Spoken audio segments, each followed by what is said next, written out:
Light Sports Radio.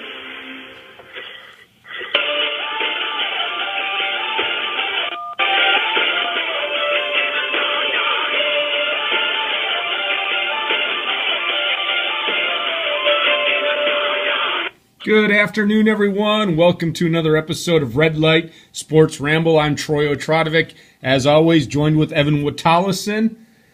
And today, Evan, was supposed to be the Super Bowl recap, but when is the Super Bowl? Because I watched the game last night, and it looked more like the preseason game between the same two teams. Was the Super Bowl last night, or is it next week? I don't know. I was quite confused, too. I thought this was going to be a Super Bowl recap episode, not a NFL season preview episode. So I'm looking outside. There's about a foot of snow laying on the ground, and it's about 18 degrees out, so it can't be NFL preview. So I don't know. That definitely was not a Super Bowl yesterday. Yeah, our final cut's coming up soon or what? Because that looked pretty much like a preseason, I'm going to smash you, we're going to play our starters and demolish you, and you can play whatever, your third string. Seattle dominated the game, but I guess we could talk about the commercials because everybody says Super Bowl commercials are great. But honestly, I didn't think the commercials were that good either. How about you? No, they didn't have a lot. There were a couple that I think stood out that I enjoyed. I really enjoyed, even though a lot of people hate it, is that Coca-Cola commercial where they're singing America the Beautiful, and they start singing in different languages and in Hebrew and Spanish and Arabic and all that stuff.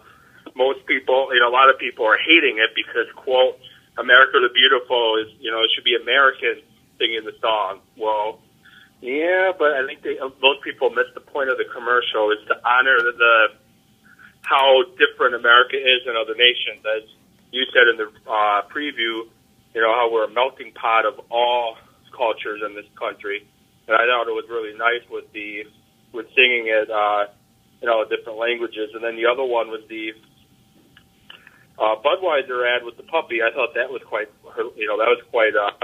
tug at your heartstrings commercial. Yeah, and there really weren't a lot of funny ones per se that stood out, except Doritos had a couple good ones too, and I know you would talk about those. Yeah, well, if you have a pen and you have your calendar, you can circle February 3rd, 2014. Troy's going to use the word cute because I thought the puppy commercial was very cute.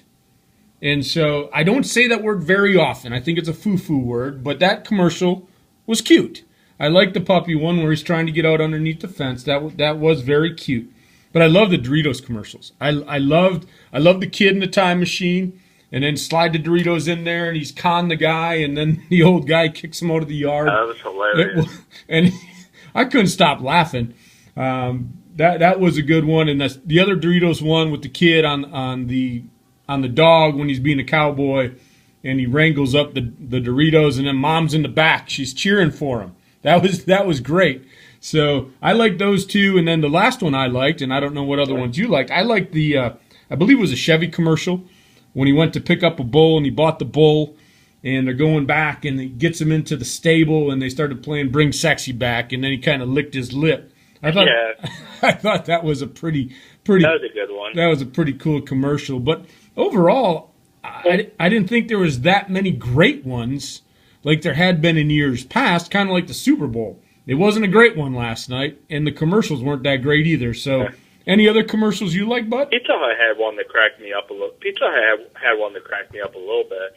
I think it was Pizza Hut anyways. They had this baby water surfing, and then it has on there, do not attempt professional baby. Like, what exactly is a professional baby? Yeah, I have no idea. But I know the fans are listening in, Evan. They want to hear our recap of the Super Bowl. And I'll tell you what. You mean preview, right? Yes, preview. But I'm going to tell you what. I got to give Seattle. Well, you're right the first time. Let's recap. I was being funny there. I don't know. There's not a lot to talk about. What do you talk about? That Seattle went in there and they were ready to play, and I don't care if they had no experience. Sometimes that might be an advantage. All they knew how to do yesterday was be pumped up, intent, and ready to play a football game. They went out on that field and dominated that game from start to finish. There was no in between. That game was never questioned. They dominated in every aspect of the game. I give my props to Seattle. They went out. They played very efficient offense. They played great defense, and they just smothered them on special teams. So they won all three aspects of the game, and that's why the game was a blowout. Denver couldn't get anything going. I think their first down was with 10 minutes left in the second quarter. It's crazy. Something like that. The first points didn't come until the end of the third quarter. Yeah, I mean, I never saw that coming in my wildest dreams. I mean, you and I both thought Seattle would win the game, but I didn't think they'd win this convincing. But there was a couple of key points, and I'll let you take over and let you pat yourself on the back. I don't have to give you the props. Give yourself your own props, because as I move into this, I'll just ask you the flat-out question. What do you think was the biggest impact in this game, and what really caused it to get out of control for Denver? Well, I think a lot of it had to do, first of all, with, a lot of people were talking about Seattle and their lack of experience in the Super Bowl. Well, what a lot of people didn't realize is that Denver didn't have a lot of Super Bowl experience either. You had Peyton Manning that's been to Super Bowls and lost, before last night, had lost one and won one. But other than that, they didn't have a ton of guys on that team with Super Bowl experience. And the first guy, I think, is at the center of Denver. I think he had some early jitters as he snapped the ball early, and for the first time ever, that I've ever seen, the quarterback got called for illegal motion. So the center's bad snap really set the tone. But then after that, it was Percy Harvin. The first series of the game, they run a jet sweep with Percy Harvin, and Percy Harvin bust out some big yards. And then Percy Harvin was just a big factor in the game all around. He had a couple of jet sweeps with some big yards. He caught the ball on a quick bubble screen type run out of the backfield, and he got some nice yards on it. Denver had no game plan for Percy Harvin yesterday. It's like they forgot that Percy Harvin was even on Seattle, and it was funny as I saw on Twitter, a few people were saying, Percy Harvin's in Seattle? When did that happen? So, but that's one thing that I have to get on John Fox and have to get on Del Rio about. How do you not, I know Seattle didn't run those plays at all year long, but how do you not prepare for Percy Harvin running those jet sweeps? How do you not prepare for that? That's what he was very dangerous catching the ball in the flats like that, and he was very dangerous on those jet sweep plays. How do you not prepare for that? And it just seemed like Denver was not prepared for a lot that Seattle was throwing at them on all three phases of the game, and Seattle came out to hit. And by midway through the second quarter, it looked like Denver wanted none of it anymore. So it was a very disappointing game, and big props to Percy Harvin for having a huge game, and I think we both deserve pats on the back. And if we have anyone with connections listening, hey, listen to the show Friday, and you can hear us both nail it right on the head on why Seattle was going to win. So I don't know, just a very sloppy game by Denver. Yeah, I'm gonna pat both of us on the back. I mean, you listened to that episode on Friday. We talked about all four units, what they had to do to be successful.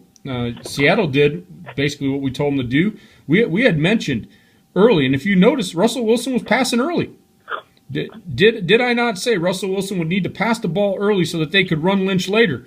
And that's exactly what they did. He did. You talked about Percy Harvin being the X factor. I then had talked about special teams, that there were going to have to be a play. I thought it would be a turnover, but a Percy Harvin return right out of halftime, you might as well call it another turnover, because that was the worst gap discipline. I thought that was the Packers coverage team there for a minute when I looked at those holes that he had. But yeah, you're absolutely right, Evan. We talked about it Friday. Seattle did what we talked about. Denver did none of it. Maybe Peyton Manning should have brought back Omaha, because Omaha seemed to work, but it wasn't no Omaha on Sunday that I heard. But let's talk about some more intrinsic things. We always talk about winning games in the trenches. And so take me through what you thought about the play of that front four of Seattle. I mean, tell me about how you thought they played against that offensive line of Denver, which we thought was going to be key. We both said it. Denver has to keep Manning upright. Now, they only registered one official sack. Okay, keep that in mind. But tell me about how you thought that front of Seattle played yesterday evening. It's hard to even come up with words. They played very good. They played very aggressive. They got after it, and it almost reminded me of the New York Giants when they had won the Super Bowl against the Patriots both times. What got to Tom Brady wasn't so much the sacks, but just the aggressiveness getting off the football. Tom Brady was never comfortable in that pocket, and Seattle pretty much did the same thing. That defensive line was getting off the football, hitting Manning, even if they only recorded just the one sack, which I must have missed it. I didn't even notice a sack. But they were getting after Peyton Manning and making him uncomfortable. They weren't allowing him to step up in the pocket, which is one thing I said was key. They were not allowing him to step up in the pocket, and he just looked very uncomfortable trying to throw the football against that front four. The front four just played absolutely amazing. Like, I just, even though I know the Packers run a three-man front, kind of makes me envious with and I'd love to see the Packers do more on the defensive line, and that's be aggressive. Yeah, well, I'll tell you what, the guy that Clemens was great, and so was Averill. I mean, you and I had mentioned in a ramble before you had come on full-time as the host when Seattle signed him. I said, that's a great signing right there. I know Clemens was hurt, so, they talked about that's why they signed Averill. Well, oh, my God, you got those two guys, and they just had their motor running. They were finely tuned last night. I mean, Averill was key in the turnovers, forcing, getting to Manning, hitting his arm, putting the pressure on, like you said. They were just amazing. And you know what, the other good thing that they did is they shut down the running game that we thought Ball and Marino could run a little bit against them, but they couldn't even run. Marino had 5 attempts for 17 yards. Monte Ball, 6 rushes, 1 yard. Now, I know the game got out of hand. They had to throw a lot. But even early in the game, there was nowhere to run. They just shut down every opportunity. And so, what do you think? And this goes, I know the game started getting out of hand, Evan. But if you're on Denver's sideline offensively, what do you think they could have done better against that defense? What would you have thought about implementing there in that first quarter, maybe even that second? I know the turnovers were key, and they were moving the ball a little bit, but what would you have done differently? Anything? Or was it just the turnovers that killed them? I honestly don't know what I would do different. I don't know what I would do. You have the defensive line attacking the line of scrimmage. They were beating Denver off the line, and that was stopping the running game and getting Manning uncomfortable. Cam Chancellor played an incredible game as free safety or strong safety, one of the safety spots, whichever one he does. Chancellor just played an incredible game, flying into the box to hit the receivers on those short passes, and he had a couple big hits. And getting tackles short of the first down, as did Earl Thomas. And so you couldn't really attack the middle of the field because Chancellor and Thomas were just flying around. And then the corners of Seattle were just handcuffing the receivers for Denver. I don't know what I could have done. Seattle just had the perfect game plan on that. I don't know who could have moved the football against Seattle last night. They were just that in queue with everyone playing above their heads. And even when Chancellor left briefly, I was saying that if I'm Peyton Manning, what Chancellor was, that's where I'm attacking. The guy that replaced Chancellor is playing well. So I don't know what the Broncos could have done, but if I did know the answer, I would probably be working on a sideline in the NFL. But that defense from Seattle is nasty, and they just controlled the tempo of that game. Yeah, it's nasty good, and they're young. I mean, that whole team is young, and they're going to be a good team for the years to come. Because offensively, like I said, they actually did some things that I really didn't think they were going to do. They went deep a little bit, Evan. They went into the seam a little bit, and I'll tell you what, Baldwin and Curse really stepped up. Tate and Harvin as receivers didn't look like they were in the game plan that much. It looked like Pete Carroll saw enough of Curse against the 49ers to really make him a big part of that game. And I'll tell you what, that's a good little receiver. Well, he's not little, but he's a good receiver. And Baldwin was solid. And both of them had touchdowns. And then later in the game, they just started pounding Lynch. I mean, he only finished with 39 yards. But it seemed like when Denver needed a stop. His backup did pretty well, too. Yeah, Turbin had some good runs. He would have had a lot more if they hadn't had a holding call on that one on the end around where he went off tackle. But I'll tell you what, they played, like you said, it was a game plan that was executed to perfection.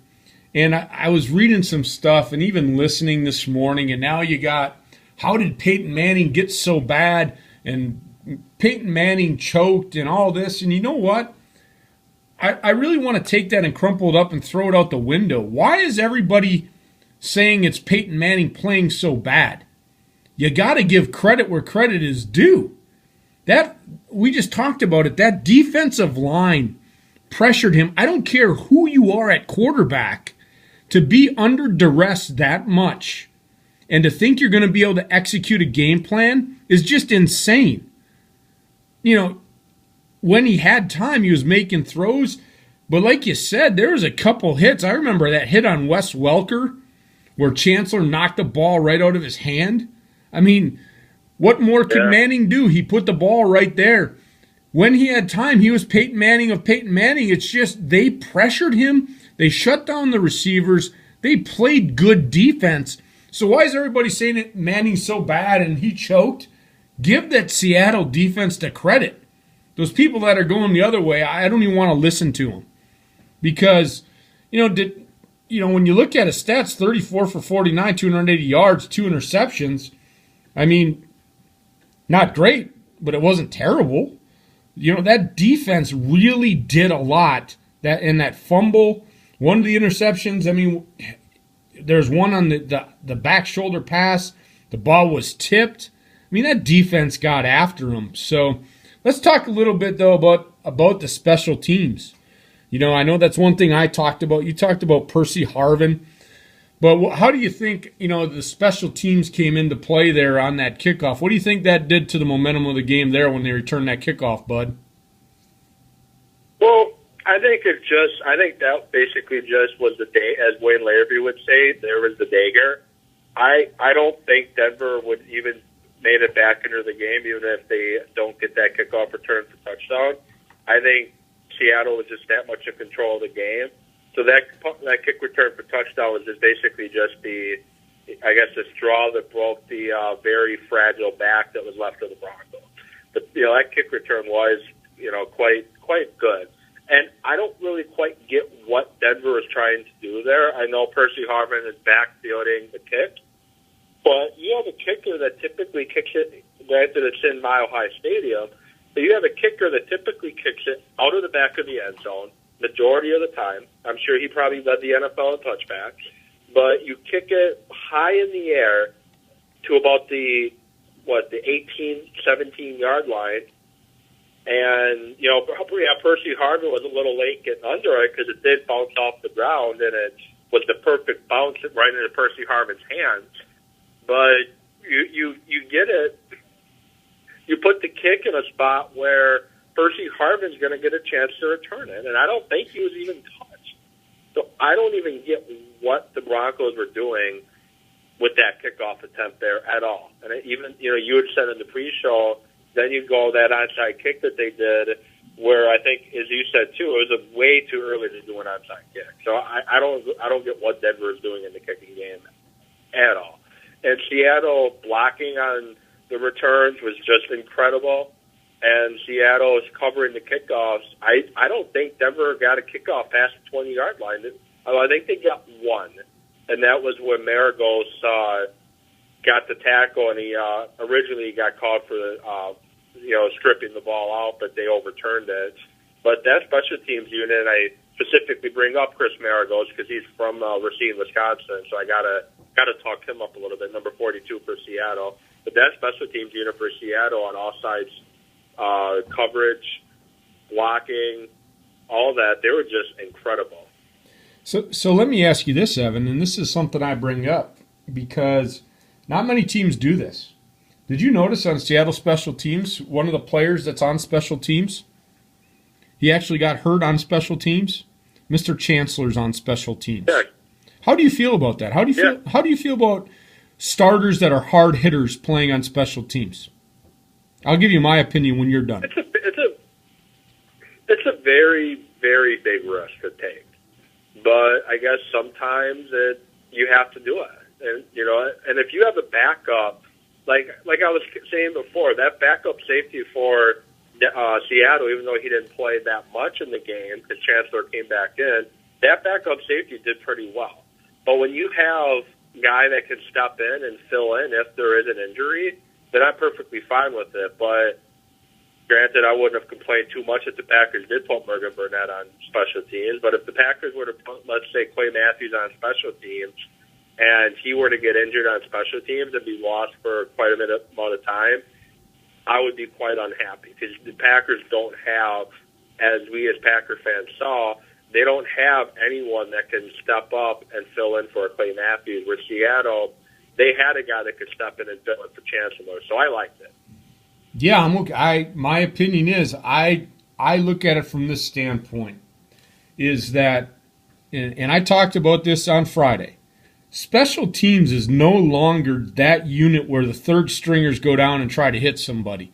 Special teams is an important part of this game.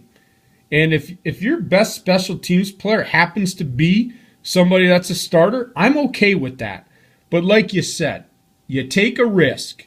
And so you'd better hope that if your starter is playing special teams, you have somebody that can go in there and take up the slack. And Seattle had that. But I'm okay with that. And especially a guy like Chancellor. I kept thinking during the game, Evan, why can't the Packers get a safety like that? A good hard hitter. He is mentally sound. He knows how to play the game. And I remember that, again, and I'll bring the play up to Welker. I don't know if you were listening to the game, but there was a deep post being run. And then Welker came underneath. It's a bread and butter play. The Broncos run. Chancellor must have seen it on tape. He released his guy, went to Welker, met the ball the same time Welker was there. Bam, hard hit, knocked the ball out. Packers safety, that would have been a touchdown. That was a great play. That would have been a touchdown. Because Burnett or Jennings would have went with the deep post. Welker would have came underneath, caught it, turned it upfield. Boom, touchdown. Chancellor came off the route, went to Welker, smashed him, and took care of the play. And that's, those are plays that win championships. And it goes back to it. They had mentioned it 5 times, the number one defense against the number one offense. The defense has won 3 out of 4 prior to yesterday. It's now 4 out of 5. So I know we're talking Super Bowl recap, but we are Packer guys. So those that are listening, Seattle, Denver, I'm switching the table right now for Evan. Is it not important after watching yesterday's game, Evan, that the Packers do something on defense? I think it's very important, and I was actually going to talk to you about during when we finish. We're going to talk after it as an episode tomorrow. Talk about just how far apart is Green Bay from Seattle after watching that game yesterday and looking at both rosters. But I think it's very important. They need to make some kind of move on defense, and if they don't, Seattle's going to just keep pulling away from Green Bay. Because when Pete Carroll first got to Seattle and he got John Snyder to join him, they were drafting and they were signing people to beat Green Bay. That was their goal. But now, since they've surpassed Green Bay and left Green Bay in the dust, their priority now is winning Super Bowls. And that's something I would love to talk about tomorrow. Is what exactly do the Packers need to do to get back to competing with Seattle? That's a great topic. So there you go, folks.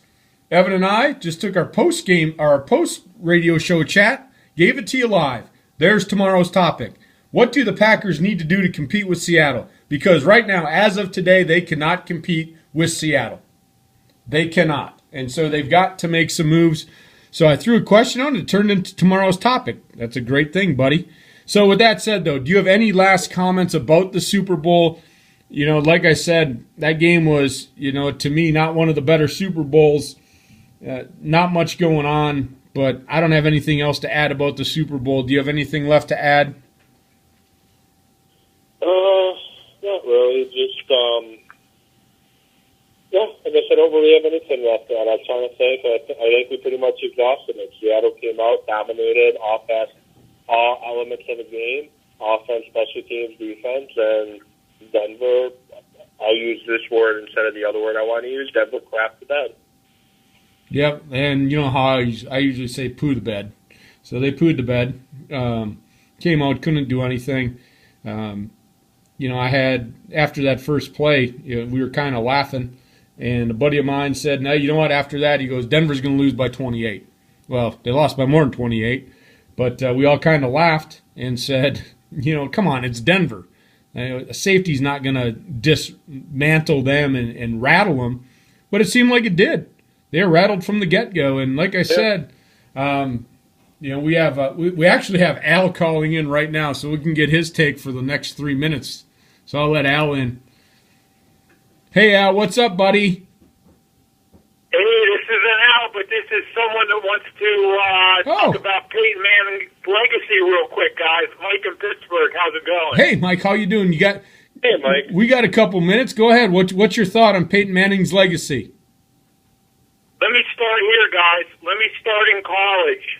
When he played Florida 4 times, that game was basically an elimination game in the SEC to see who would contend for the national championship. He lost all 4 to Florida. Now, let me ask you guys this. The year after he left and went to the NFL, what did Tennessee do? Won a national championship. Exactly. They won the national championship the year after Peyton Manning left with T. Martin. Now, what does that tell you about Peyton Manning from the college days? Doesn't that sound eerily similar to what we've seen in the NFL? Great stats. Everybody loves him. He's the team player, kissing babies. But what does it tell you about the big games, guys, from college to the pros to yesterday? Yeah, you hit it right on the head. Win the big games. His playoff record is now, I believe, 11-12 and 1-2 in Super Bowls. So you hit it. Actually. Oh, go ahead, Devin. Because he actually topped Brett Favre in most career playoff losses with that loss yesterday too. Yeah. 90 seconds. So hey, that's a great comment, bud. So what do you think? You think he's going to play again next year, Mike, to try and get back to the big show?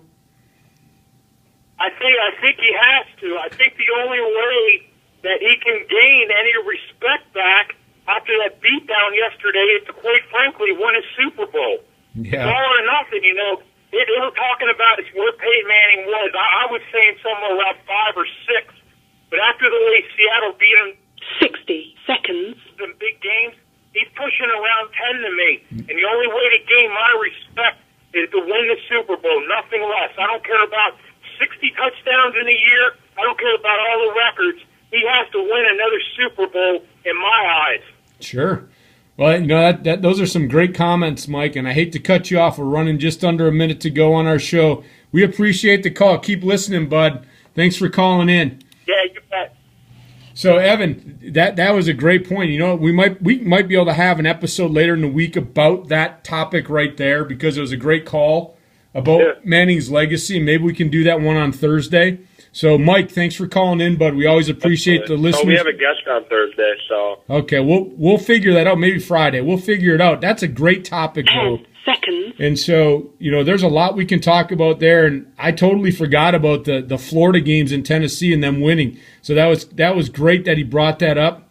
With that said, we're now officially off the air, Evan. I know we're still recording on the iPhone. But with that said, Bud, we will get together tomorrow. Everyone else, we'll see you at the next red light. Hope you enjoyed the show. Be safe. Talk to you soon.